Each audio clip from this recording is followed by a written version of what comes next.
The Galaxy S25 Ultra's GPU is actually much more powerful than expected. Its performance is now competing with the GPU inside the ROG Ally, a gaming handheld console. A Chinese blogger even posted a video showing the Galaxy S25 Ultra running Red Dead Redemption 1, a full console game, at an impressive 160 frames per second. We don't know the exact graphics settings or screen resolution, but it's still crazy that this GPU can handle real console gaming.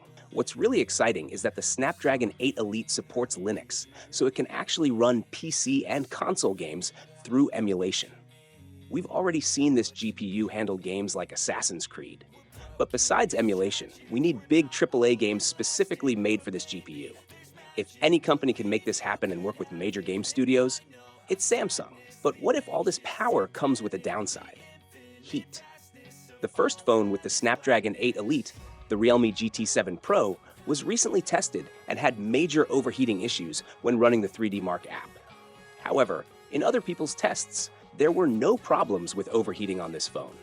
It even stayed cool compared to the Apple A18 Pro, while completely beating the iPhone 16 Pro Max in performance. So, it's likely just a problem with a faulty unit or optimization, not a permanent issue with the Snapdragon 8 Elite. Still, Samsung needs to bring their best effort in thermal efficiency to get the most out of this chip.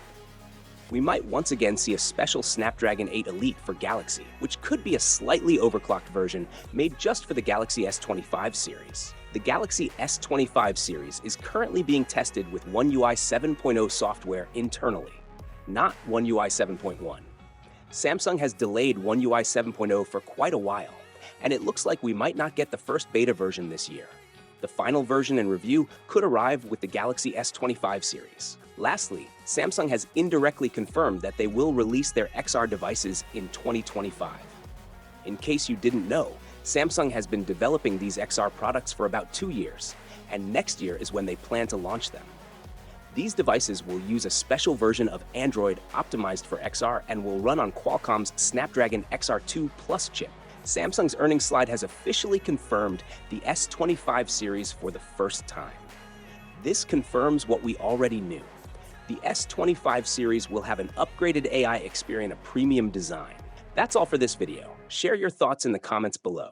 Things are heating up in a good way, but Samsung needs to ensure they have the best cooling setup for the S25 series to maximize performance. I hope they bring AAA gaming to these phones in the future too. Let me know your thoughts in the comments below. With that said, I'll catch you later. Peace out. Sleepless nights and headaches stack, restlessness to hell and back. What's my purpose? What do I grab? A slippery surface, a heart attack. And sometimes you just gotta believe there's something that'll give you relief. There's something that'll have what you need, what you need. We're broken, it's tragic, we're not all elastic, but maybe there's magic.